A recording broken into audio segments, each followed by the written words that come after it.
come to the end of our 2-month series, Transcending the Mind. There is no better person to take the series to a crescendo of the grand finale as Sri Prabhuji. He has been in Ananda many times, sharing his wisdom with all of us.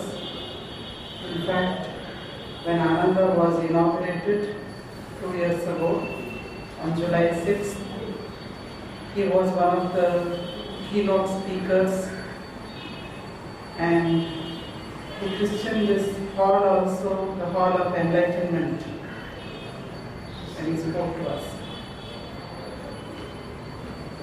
Professionally, he works for Atmajyothi in a high administrative position.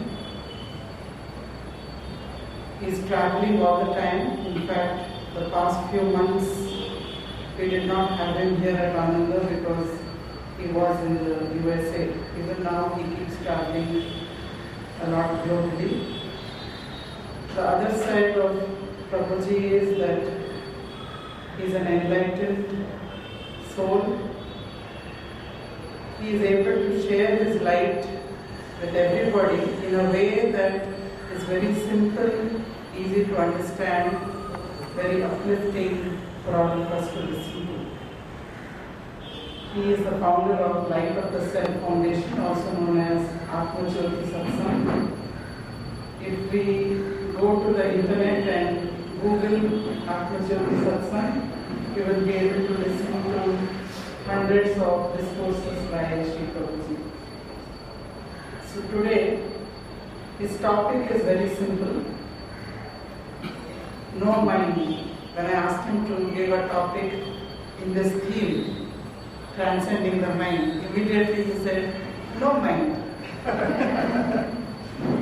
So let us have the benefit of Sri Prabhuji's wisdom.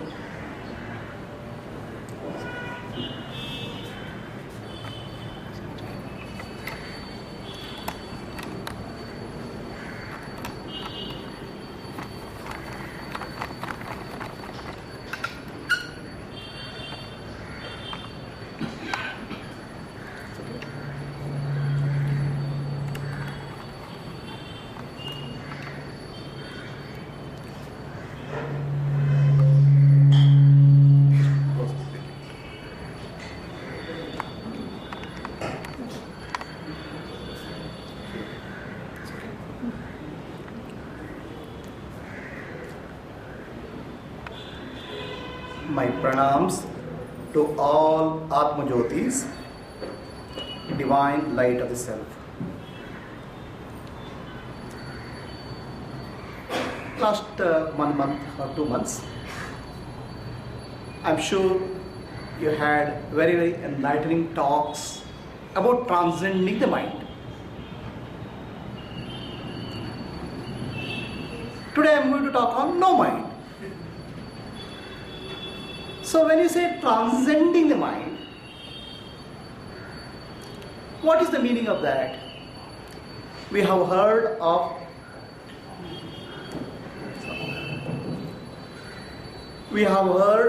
meditation called transcendental meditation by Sri Mahesh Yogi.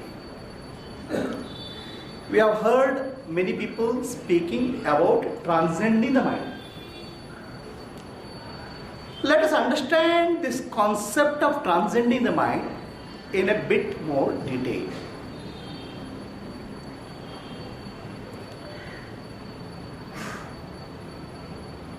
I'll tell you a story.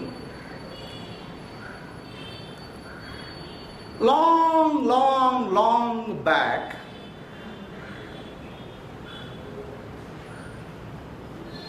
the Buddhist monks traveled from India and taught meditation in China.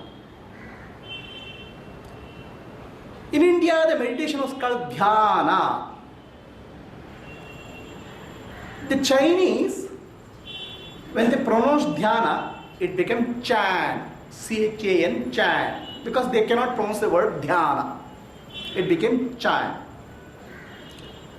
Then Japanese learned the art of Chan from Chinese and they converted it into a practice called Zen.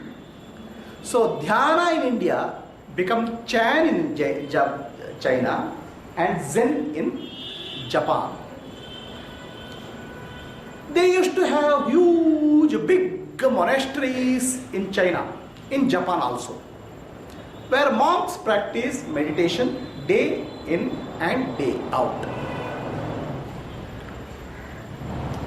There was a grand master who had 10,000 disciples practicing under him every day.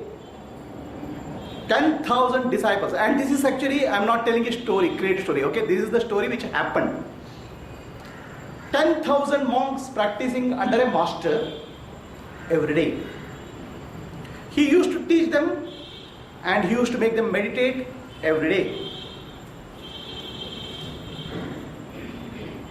The master had become old.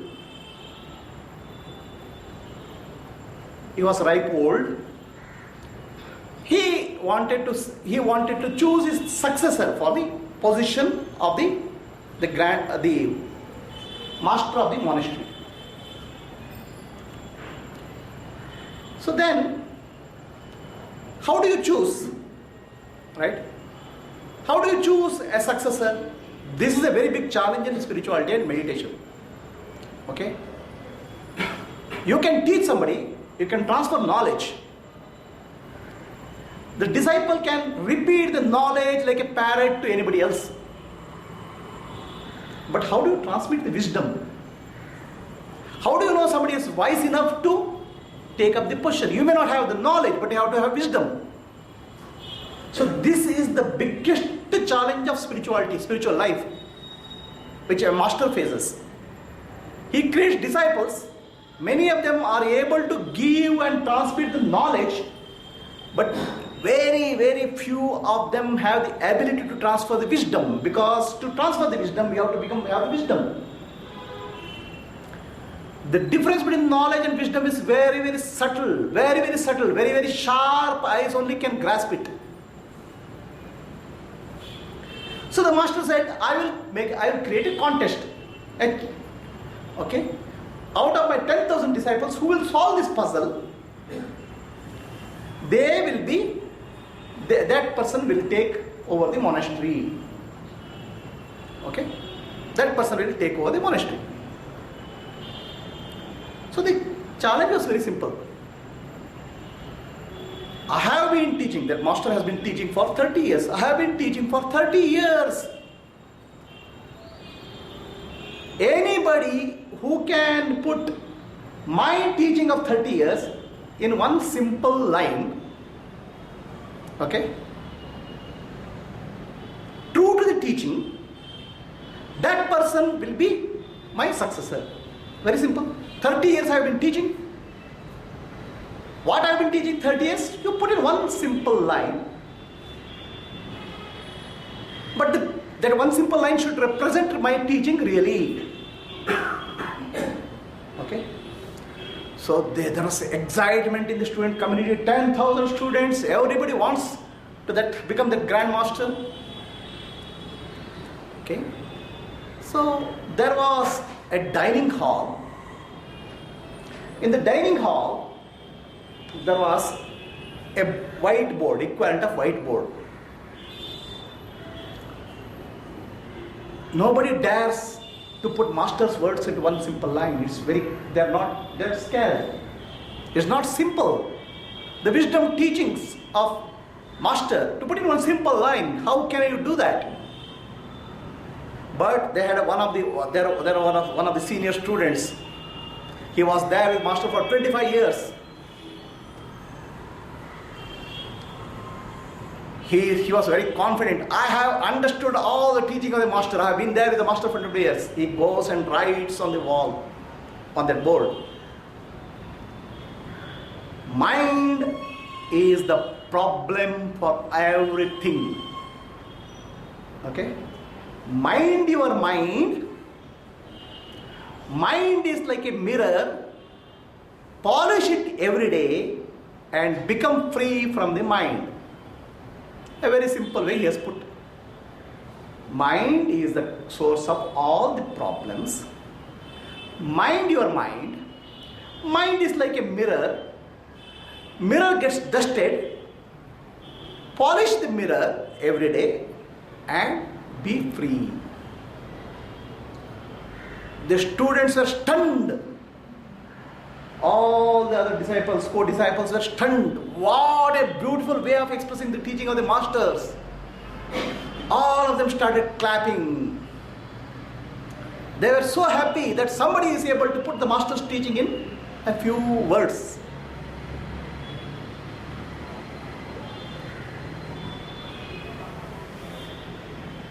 The cook comes from the kitchen. He is there cooking 25 years. 25 to 30 years he is cooking in the monastery. All that he knows is cut the vegetable, prepare a good food and serve people. He comes and says he is sort of illiterate. He has not learned.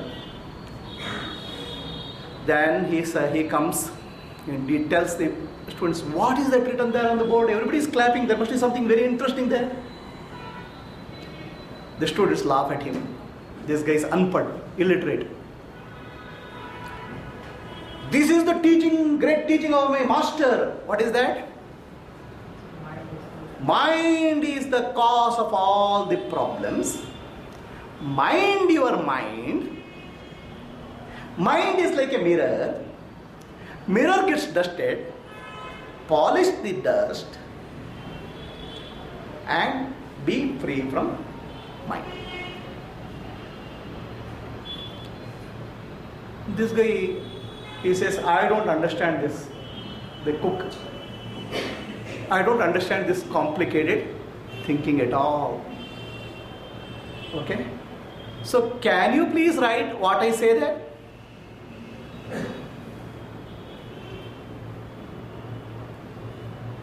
These people say, hey, you are a cook here, what do you know? He says, no mind, no mirror, relax. 3 words. No mind, no mirror, relax. So these people started thinking, last 30 years master has been teaching you and you fool, you didn't understand what master has taught. You have been cooking all the time, you are an illiterate fellow.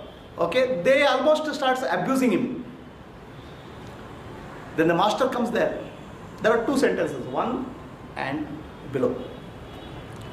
The master says, what is this commotion? The student says, see, this great disciple of yours has written the great teaching of yours in the first line, and this idiot has come here and written, no mind, no mirror, relax. Some simple 3 words. Okay, the master reads. First sentence is, mind is the source of all the troubles. Mind is the source of all troubles. Mind your mind. Mind is like a mirror. Mirror gets dusted. Polish the mind, polish the mirror, and be free from the mind. Then second sentence is, no mind, no mirror, relax. So master gets very angry at the cook. You fool! You have been there here cooking all the last 30 years and you didn't understand a single word of me. And he takes a stick and starts beating this cook. And he says, the first student, okay, the first disciple, you are great. You have understood my teachings. Okay? He appreciates the first student and beats the cook. Go and cook in the kitchen. You are only fit for that. So cook goes to the kitchen and starts cooking, and midnight, the master comes and wakes up the cook. Please get up. In my 10,000 disciples, you are the only one person who understood my teachings. Okay, there is no mind, no mirror, relax. This is my teaching. All 30 years I have been shouting and teaching in various ways to people. None of the idiots have understood this. You are the only person who has understood it. But I didn't have a courage to tell in front of those 10,000 students, because all idiots will kill you. Okay? This is the staff, that what danda they call us, the monastery. They pass on this thing from one the next adhikari has to take over that danda. This is my staff. You take this and go far away from this monastery. Okay, if you are here, they will kill you. Go far away from this monastery and establish my teachings. That is my true teachings. Let these idiots die with whatever foolish knowledge they have. Let them die. Go away, and there is no point in teaching. 30 years they have not understood from me. They cannot understand from anybody. You go. And this person goes away and establishes a new monastery in a mountain. So this is actually, I think, last 2 months what I have been discussing, transcending the mind.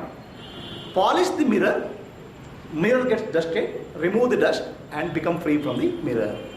So now let us come to the second part, no mind, no mirror. What is this teaching? Let us understand what mind is. Have you understood what is the mind? Where is the mind? Whatever you experience, this wall, this fans, the tube light, the room, the people, everything is mind. Whatever you are experiencing in your life is called mind. The experience is called objective in nature, which is physical objects. Physical objects can be the sky, the water, the sun, the wind, the fire, the mountain, the valley, animals, living beings, non-living beings, your own body. All these objective experience is also mind. Then there is a subjective experience, what you call as feeling. I feel sad, I feel happy, I feel unhappy, I feel cold, I feel so and so. Is subjective experience. Then there is a reaction. I am angry, okay, I am anxious, I am worried. So these are all inner experiences, and there is a outer experiences. Outer experience is objective experience, what I see. The inner experience is what I feel and what I think. So the mind is nothing but objects which I see, experience, and subjective feelings, thoughts, emotions. So if I want to say mind, what is mind? Mind is objective world and a subjective world. Objective world has all these 5 elements: the space, the earth, the water, the sun, the valley, the mountain, the plants, the living beings, non-living beings, which is objective world. There is a subjective world of the feelings, emotions, thoughts. All put together is called mind. Okay? Everything put together is called mind. So this mind, when you wake up in the morning, the mind comes up. Mind comes up. I woke up. The feeling of I comes up first. Then you experience the body. Then you experience the room. Then you experience the world. So the mind was in a dormant state, in a deep sleep. It came up during waking state. Waking state, you have different experiences. Then you go to sleep. And then you have dream experiences of various kinds. Dream experiences, in dream you do so many things. Then you go to deep sleep. So as I told you earlier, the mind is nothing but objective experience and subjective experience. So what happened to your subjective experience in deep sleep? There was nothing.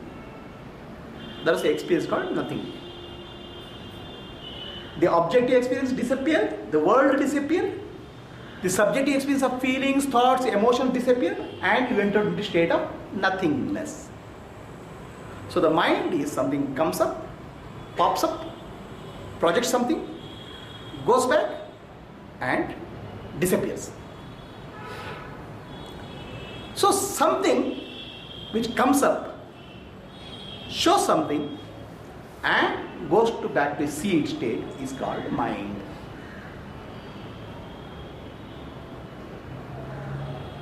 This is the definition of mind. Objective experience and subjective experience which constantly changes. The one which constantly changes, the objective experience, subjective experience is called mind. Are we clear on the definition of the mind? Because if we speak of, I speak of some mind and you speak of some other mind, then we have no commonality of understanding. So my definition of mind is subjective experience and objective experience. Are we clear? Let us go a bit deeper into the nature of these experiences. The experience of the mind is in waking state and dreaming state, and deep sleep state there is no experience. And the experience is constantly changing. What you experienced last minute is not the same as this minute. No, I have been depressed since 2 days. Oh, I am depressed for 2 years. I am happy. They are only words. Is your depression of 1 year back or 1 minute back, is it same depression now? Is your experience of happiness same as the earlier happiness? The mind is constantly changing. But the changing mind, we give a sense of continuity by comparing our memories of the past with the present. The memory is the one which says the last year's depression, this year's depression is same. Last year's depression was different, this year's depression was different. Last minute's depression is different from this minute's depression. So it is like example of that is like a candle. Okay? Think a candle is burning. There is a flame, there is a light. You enter into a room and say, I see candle light. You go out of the room and again come back and say, I see candle light. Is it the same light you are seeing? You are seeing a light, no doubt about that. Is it the same light you saw 1 minute before? Is it the same light? Why? Why it's not same? The change has happened. Every minute a flame comes up using some material in the candle, burns it. The next minute again fresh material gets burnt. The candle flame is changing every second. It's not the same flame. You understand? It's a different flame. But why do I say that same flame? Because of our memory. Understand? So constantly it's changing. Constantly what is changing is not the same. It's different. The mind is also constantly changing. Mind is also continuously changing. The changing mind, 1 minute before what was there is not the same this minute. So you are not dealing with the same entities. An entity which is constantly changing, you give the name called mind, but the mind is constantly changing. It's not the same mind every minute.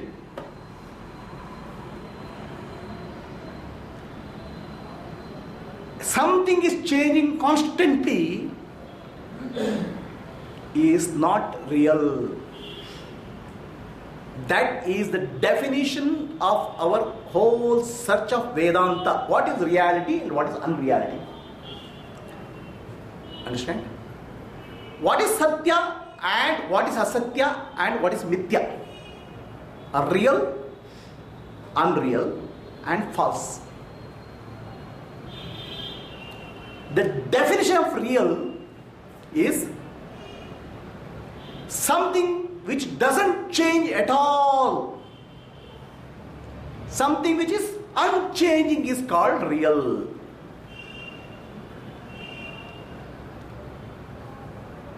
Understand? Something which is unchanging is called real. And that is called Satyam. Sat means truth. The truth has to be, the definition of truth is something which doesn't change. Okay. What is false? Something which doesn't exist. Okay. There is an in-between stage. It's called myth, mithya. And from that word mithya, English word called myth has come. Mithya. Which is appears to be there but not really there. There's a momentary appearance and not a constant reality, not a continuous reality. That's called myth, mithya. Okay? So, the mind is nothing but the first category. It's not the first category which is always there. Always unchanging. It is not in that category. Mind, you may say mind is there always, but it's unchanging, it doesn't, definition doesn't apply. That's not Satya. Can you say mind is not there? It is there, but it is constantly changing. This comes under the category called Mithya. Okay? It is not truth. It is neither untruth. It appears to be truth for some time. It's called Mithya. To make an example clear, there is a desert.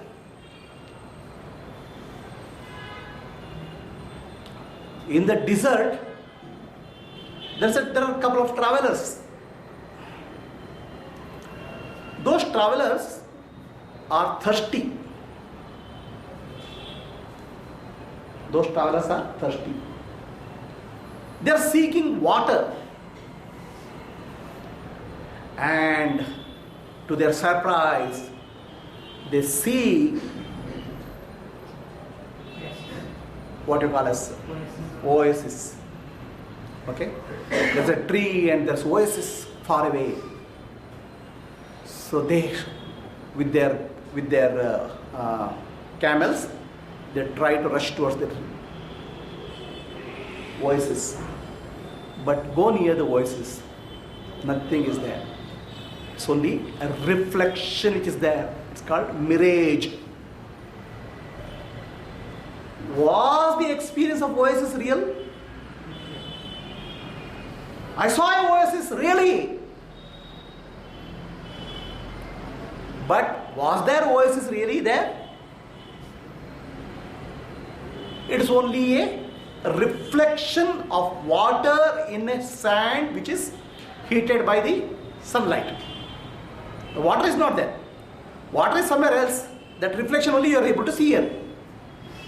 You can't drink that water. That you can find only when you go near and see that there is no water but only sand there. Understand? Water appears to be there, but not really, it's there. That's why Sri Ramana Maharshi says, mind appears to be there. Mind appears to be there. It appears to give you all experiences. But look closely, the mind is not there. That process Sri Ramana Maharshi calls as self-enquiry, Atma-vichara. Mind, as I told you, is objective experience and subjective experience. The objective experience is called world. The subjective experience is called feelings, thoughts, emotions. Behind all your experiences, there is one experience. I am having this experience. I am talking. I am walking. I am drinking. I am seeing the fan. I am seeing the mountain. All your experiences are centered around the feeling called I am. The I am is the basic root feeling. Everything you have to say with reference to I am. I went, I did, I saw, I experienced. Everything you cannot say without that feeling of I. That feeling of I am is called asmita. Experience of I amness.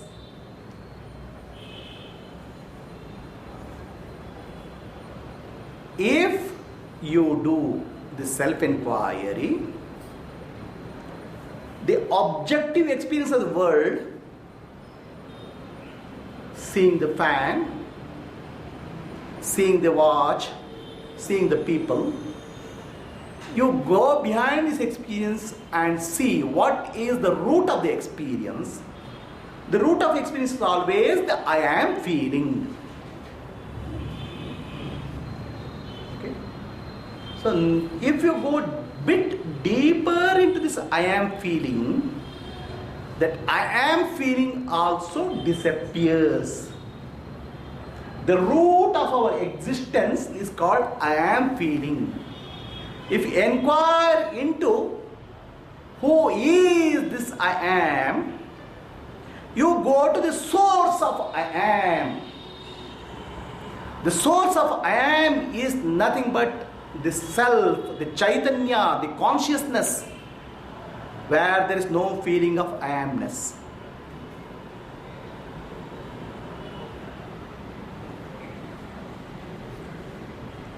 And you get established in that that source of I amness. That is called Atma Sakshatkara or Atmadna.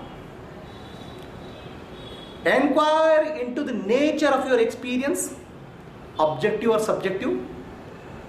You come to the conclusion that all experiences are based on the feeling called I am, and go deeper into the feeling of I am. Where was your feeling of I am in deep sleep? In deep sleep, did you have a feeling of I amness? It disappeared into a subtle state and it appeared. Even that feeling of I am what you have is also a part of the mind. It appears and disappears, comes and goes. What comes and goes is not real. Then is there some reality anywhere? There is a reality.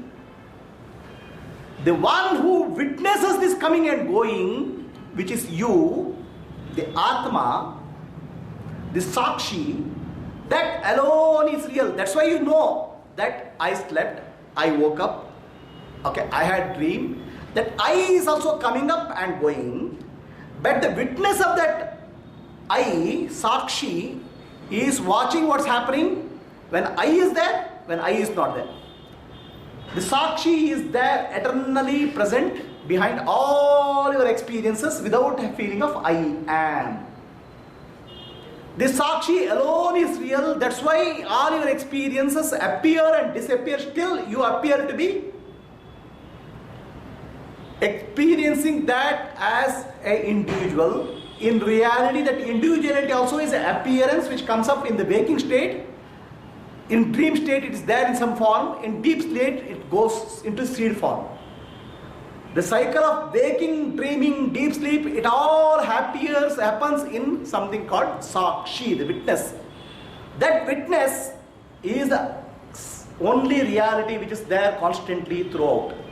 But that witness, Sakshi, is like a screen, like a movie screen. In movie screen, you see all the characters dancing, singing, okay, romance, villains coming, heroes coming, dancing, singing, all this will happen. While the drama is going on, you're getting so attracted, you don't even know that screen exists behind. The screen you can see only when that picture has disappeared. Okay? The picture has to disappear. Then only you can see the screen. The Sakshi is all the time there, witnessing every action, every thought, every feeling, every emotion what you have.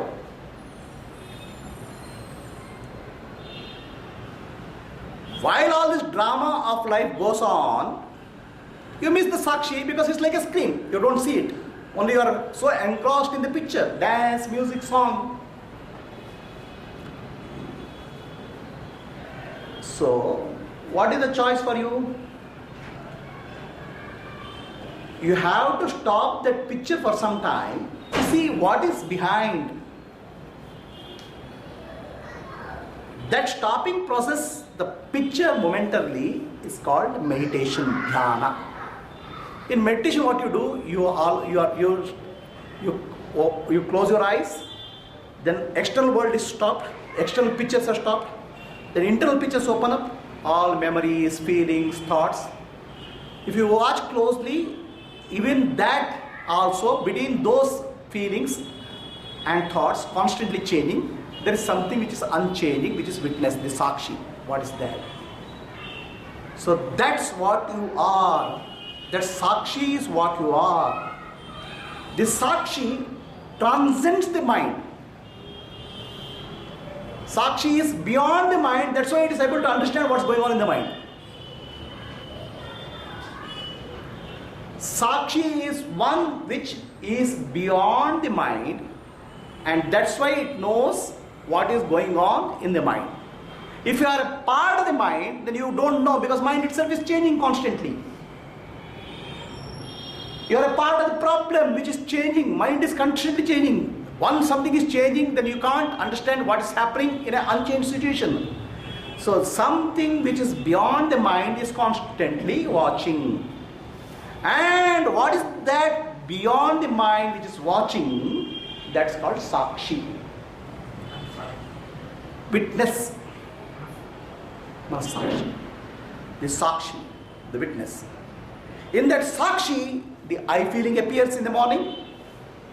After the I feeling appears, the body and mind body appears, and the objective world appears, subjective experience appears, and the movie starts, and you get engrossed in the movie, forgetting that your true nature is the Sakshi, the witness. So transcending the mind in reality is to inquire into the nature of the mind, understand what is constantly changing is not reality. If I have to understand what is constantly changing, then I should have something which is unchanging. That unchanging is not a part of this changing, and that unchanging is what I am. This is actually really transcending the mind. What is changing? The world of objects, the feelings, thoughts, emotion, and I feeling. Everything is changing. What is changing is not real. It has an appearance of momentary reality, not the permanent reality. Now, all our psychiatric treatments, okay, today we hear that 85% of the diseases are psychosomatic in nature, which means caused by the mind affecting the body. And we give medicine, we give treatment, counseling, all the while taking the mind to be real. Okay? So our ancestor said, mind is not reality. Go straight to the source. Why waste your time in struggling with something which is unreal? It is something like this. Night you are going and thanks to the power cuts in Karnataka, you are going in a field and you see a ghost standing there. The moment you see the ghost, all your strategies start working. Okay, what are the strategies? Run away. Oh, what if ghost comes behind me? There's a problem. Okay? Chant some mantra so that the ghost runs away. You start chanting mantra, ghost is still there.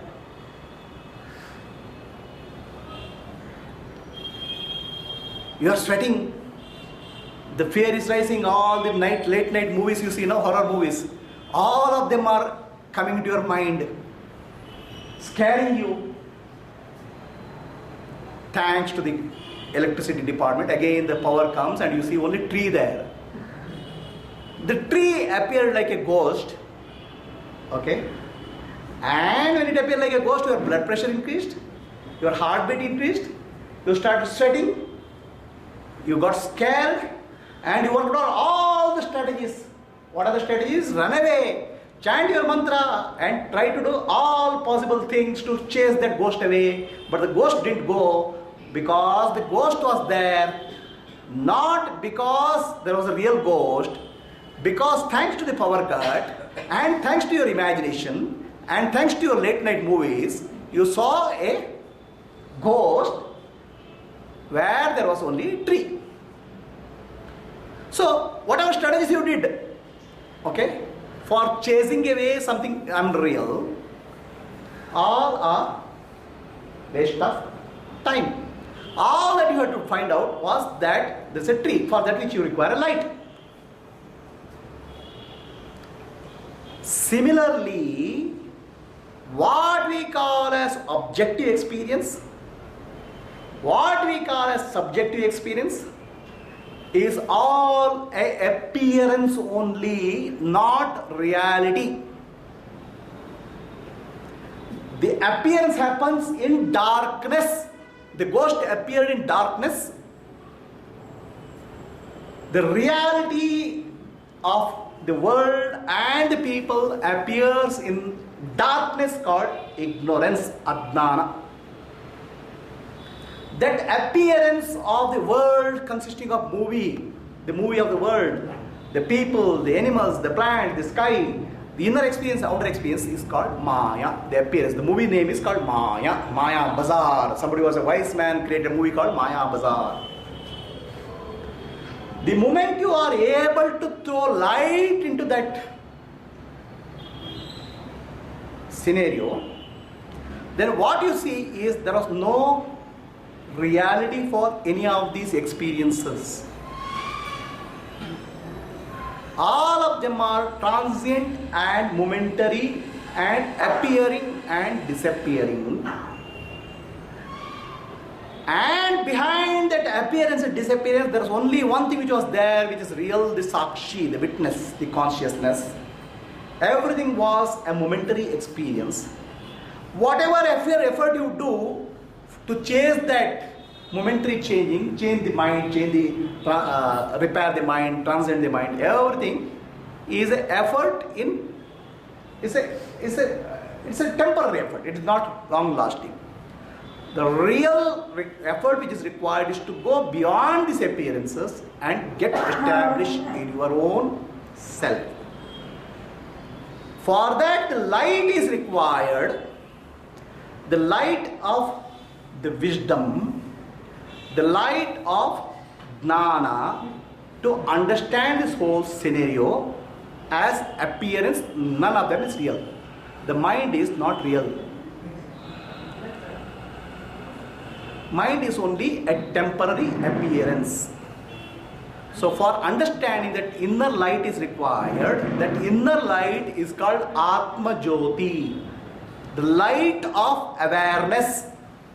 The light of the self is the one which dispels this ignorance, that destroys the darkness created by the Maya, and able to see behind all this appearance, there's only Chaitanya.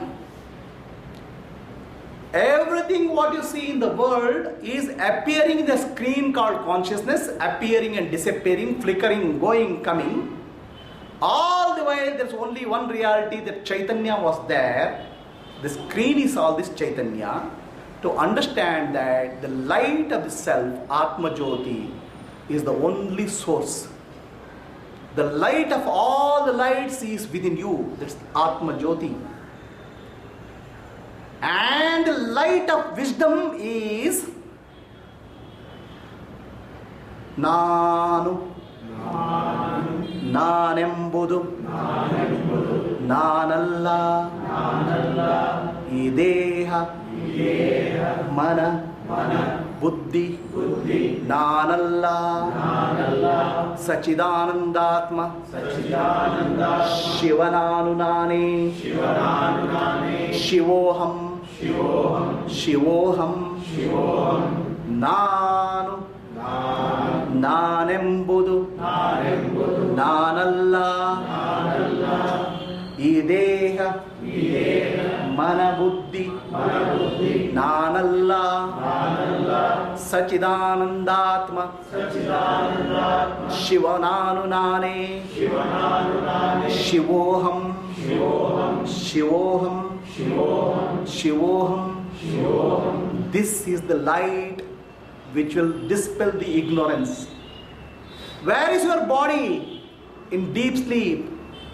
Where is your mind? A mind of objective experiences, subjective experiences. In deep sleep, it is not there. Where is your feeling of I?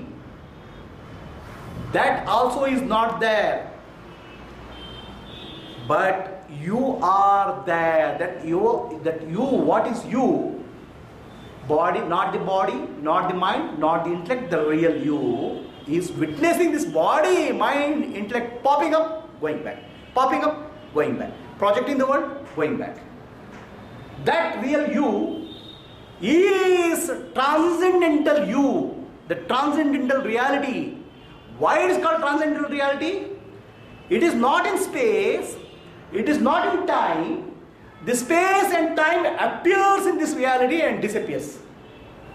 The space and time, body, mind, intellect, the people, the animals, the sky, the stars, moons, appears and disappears in you, real you, which is the witness of all this, appears and disappears, appears and disappears. What appears and disappears is not real. What is constantly there is the self, the Atma, the Chaitanya. In that this is happening. So go to the source of this appearance and disappearance. Don't waste your time on repairing all this, what is appearing and disappearing. Go straight to the source. That's what Sri Ramana Maharshi said. Do Atma Vichara, do inquire into the nature of self and go straight to that. That which is there, it's called Tat. That is beyond mind, beyond body, beyond intellect, beyond time, beyond space. That's why you can see the space. That's why you can experience the body. What is beyond only can experience what is within the time and space. So I would call this process as 3 stages. Experience the mind, mastering the mind, and transcending the mind. Experience the mind, mastering the mind, and transcending the mind. 3 stages. You have heard this saying called idle mind is devil's workshop? Idle mind is devil's workshop. Why?